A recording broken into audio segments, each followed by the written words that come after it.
Hello everyone, welcome back to my channel. आज हम addition reaction को पढ़ेंगे। फ्री रेडिकल एडिशन कैसे करते हैं आज हम वो सीखेंगे।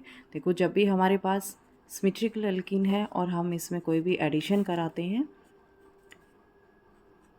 हेलोजन एसिड का, तो ये क्या करेगा, आपके पास सिमेट्रिक है तो H पॉजिटिव हेलोजन एसिड के पास क्या होता है, एक नेगेटिव पार्ट होता है, एक पॉजिटिव पार्ट होता है, एक इलेक्ट्रोफाइल होता है, एक न्यूक्लियोफाइल होता है। एक पे स्लाइटली नेगेटिव चार्ज है, पॉजिटिव चार्ज है, राइट। ये जो डबल बॉन्ड है इसका मतलब क्या, इलेक्ट्रॉन डेंसिटी, जहाँ पे डबल बॉन्ड आता है, पाई इलेक्ट्रॉन आता है, हम क्या मानते हैं कि यहाँ पे इलेक्ट्रॉन डेंसिटी ज़्यादा है, इलेक्ट्रॉन डेंसिटी मैक्सिमम है। तो ये क्या करेगा, ये इस पे जैसे ही हाइड्रोजन इलेक्ट्रोफाइल पर अटैक करेगा, एक्स निकल जाएगा यहाँ से और ये बन जाएगा एच, यहाँ पे आ गया और यहाँ आ गया पॉजिटिव चार्ज, और आपके पास क्या बचा, एक्स नेगेटिव न्यूक्लियोफाइल। अब यहाँ पे प्लस चार्ज है, ये इस पे अटैक करके और ये बना लेगा एक्स एच। ठीक है, ये तो था एडिशन, सिंपल एडिशन जब हम एल्कीन पे कराते हैं। एडिशन रिएक्शन हमेशा अनसैचुरेटेड कंपाउंड पे की जाती है, डबल या ट्रिपल बॉन्ड जहाँ भी होता है वहीं पे हम एडिशन रिएक्शन करते हैं।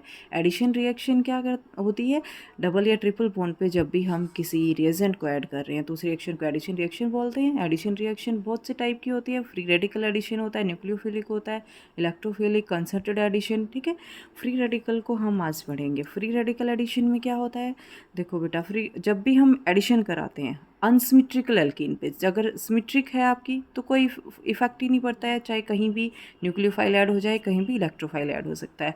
लेकिन जब आपके पास आपकी जो एल्कीन है वो अनसिमेट्रिकल है, तो अब हमारे पास सिलेक्टिविटी आ जाती है। हमें देखना होता है कि नेगेटिव पार्ट कहाँ होगा और पॉजिटिव पार्ट कहाँ जाएगा। ठीक है, तो ये क्या कहता है कि जब भी हम एडिशन रिएक्शन करा रहे हैं अनसिमेट्रिकल एल्कीन पे और फ्री रेडिकल में, तो क्या कहता है ये कि हेलोजन एसिड के साथ ये मार्कोनिक रूल को फॉलो करता है, मार्कोनिक प्रोडक्ट बनता है। मार्कोनिक रूल क्या कहता है कि जहाँ पे लेस नंबर ऑफ हाइड्रोजन है, आपका नेगेटिव पार्ट हमेशा वहीं जाता है। यहाँ पे एक हाइड्रोजन है, यहाँ पे दो हाइड्रोजन है, तो नेगेटिव पार्ट एच एक्स में नेगेटिव कौन है, एक्स है, तो एक्स इस कार्बन पे ऐड हो जाएगा और एच आपका इस कार्बन के पास चला जाएगा। जो प्रोडक्ट बनेगा वो कुछ ऐसे बनेगा। ये कहता है आपका मार्कोनिक रूल। लेकिन हमेशा जो प्रोडक्ट बनता है मार्कोनिक रूल के अकॉर्डिंग नहीं बनता है, हमेशा सेम एडिशन नहीं होता है। जब भी आपके पास अगर हेलोजन एसिड के साथ कोई पर एसिड आ जाता है तो प्रोडक्ट जो बनता है वो हमेशा अपोजिट बनता है।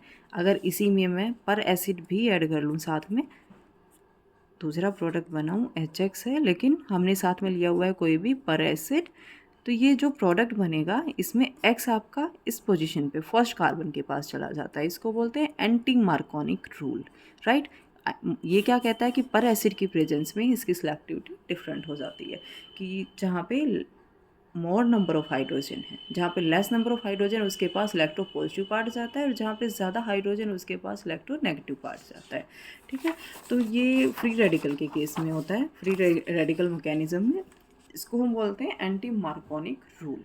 ओके, अब देखो मार्कोनिक रूल के अकॉर्डिंग सबसे पहले हम हेलोजन एसिड ऐड कर रहे हैं। इसमें हेलोजन एसिड क्या होते हैं, एच एक्स, एक्स क्या होगा, फ्लोरीन, क्लोरीन, ब्रोमीन, आयोडीन, क्योंकि एक्स सभी क्या है, हेलोजन है। लेकिन फ्री रेडिकल मैकेनिज्म कभी भी हाइड्रोजन, फ्लोरीन, क्लोरीन या आयोडीन ये नहीं दिखाते हैं, सिर्फ और सिर्फ ब्रोमीन है जो फ्री रेडिकल मैकेनिज्म दिखाता है। इसका रीज़न है क्योंकि फ्लोरीन और क्लोरीन, फ्लोरो एसिड और क्लोरो एसिड का जो बॉन्ड एनर्जी होती है वो बहुत ज़्यादा होती है। बॉन्ड एनर्जी ज़्यादा होने की वजह से ये रेडिकल की फॉर्मेशन नहीं करते हैं, रेडिकल की फॉर्मेशन नहीं कर पाते हैं, तो ये फ्री रेडिकल मैकेनिज्म शो नहीं करते हैं। एच आई की बॉन्ड एनर्जी बहुत लो होती है, जैसे ही फोटो लाइट का हम यूज़ करते हैं ये रेडिकल में तो ब्रेक हो जाता है, लेकिन आयोडीन यहाँ पे रेडिकल बना लेता है लेकिन ये I2 में कन्वर्ट हो जाता है। तो ये भी इसी वजह से IHI भी कभी भी फ्री रेडिकल मैकेनिज्म शो नहीं करती हैं, सिर्फ और सिर्फ HBr के साथ हम फ्री रेडिकल मैकेनिज्म लिखते हैं। ठीक है, और जब हम फ्री रेडिकल मैकेनिज्म की बात कर रहे हैं तो हमारे पास फ्री रेडिकल मैकेनिज्म में होते हैं, देखें ये कुछ स्टेप फॉलो करता है। फर्स्ट स्टेप हमेशा हम इनिशिएटर का होता है, इसमें एक इनिशिएटर की फॉर्मेशन करते हैं। फ्री रेडिकल मैकेनिज्म में सबसे पहले एक इनिशिएटर बनता है। इनिशिएटर कैसे बनता है? आपने पर एसिड लिया है कोई भी फोटोलाइट की प्रेजेंस में, और यहाँ पे एल्काइल ग्रुप है, एल्कॉक्सी ग्रुप है सॉरी, और ये क्या बना लेगा? R2RO, right. आर आर मैंने यहाँ पे लिखा है CH3C double bond O, right. ये आपने मैंने यहाँ पे R लिया है। अब ये बन गया।